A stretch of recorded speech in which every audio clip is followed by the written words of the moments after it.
Mikey Williams est l'un des meilleurs joueurs high school des États-Unis et il risque fortement d'aller en prison. Je vais t'expliquer tout ça en détail, alors assis-toi confortablement, c'est parti. Avant de commencer la vidéo, je te laisse t'abonner pour ne rien manquer parce que je vais sortir 1 à 2 vidéos par semaine.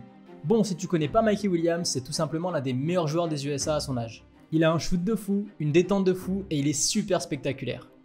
Pour faire simple, LeBron, Drake ou encore KD le suivent sur Instagram. Lors de son premier match en high school, il a mis 41 points et le mec s'est pas arrêté là parce que son record en carrière est de 77 points. Non, t'as bien entendu ce que j'ai dit, 77 points. À ce moment-là, il était seulement au lycée, mais tout le monde parlait de lui comme le futur grand joueur de la NBA. Ce qui était totalement prématuré parce que le mec n'avait même pas mis un pied en université, mais bon. Ce joueur a battu énormément de records en high school et en 2022, tout le monde attendait de savoir quelle sera l'université de son choix.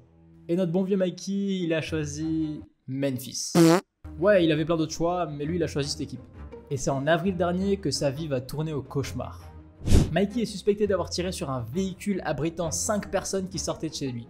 La police du comté de San Diego avait révélé des impacts de balles sur le véhicule sans que personne ne soit blessé. En gros, pour faire simple, les flics se sont rendus compte que la personne qui avait tiré ressemblait vraiment à Mikey Williams, et là où le garçon a pas été très malin, c'est que les coups de feu n'étaient pas loin de sa maison de 350 mètres carrés à plusieurs millions de dollars. Ouais, avoir une telle maison à son âge, c'est quand même une dinguerie. Et je peux t'assurer que très peu de joueurs en high school dans l'histoire du basket pouvaient se permettre d'acheter une telle maison. Avec plusieurs millions d'abonnés sur les réseaux en plus de ça, le mec s'en met plein les poches et aurait signé avec des marques pour plus de 5 millions de dollars il y a 2 ans. Enfin bref, c'est pas vraiment le sujet. 6 mois plus tard, on apprend en tout cas que le meneur de 19 ans est sous le coup de 6 chefs d'accusation. Il sera jugé le 24 octobre après avoir déjà plaidé non coupable en avril. Il encourt jusqu'à 28 ans de prison s'il est reconnu coupable de toutes ces accusations. On parle de 28 ans de prison alors que le gars n'a que 19 ans. Franchement, c'est abusé. Et autant dire qu'avec toutes ces histoires, son avenir dans le basket est plus incertain que jamais. Bon après, Mikey a rapidement été libéré sous caution parce qu'il a payé une amende de 50 000 $. Et il suit aujourd'hui ses cours universitaires en ligne et il se trouve toujours dans l'effectif de Memphis.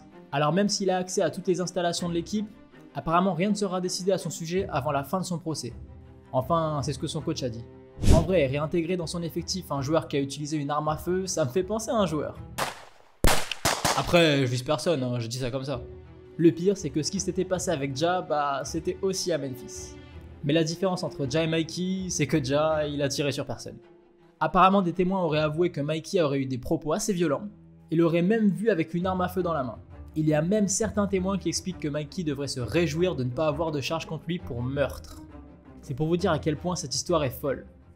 Enfin les gars, je sais pas ce que vous en pensez, mais ça ne sent pas bon pour lui, et j'ai l'impression qu'il y a de fortes chances que Mikey ne rejoue pas au basket en club avant un bon moment. D'ailleurs, je vous laisse me dire en commentaire ce que vous en pensez. En tout cas, j'espère que la vidéo vous a plu. Comme d'habitude, n'hésitez pas à liker, partager et commenter. Et nous, on se dit à dimanche prochain pour une nouvelle vidéo.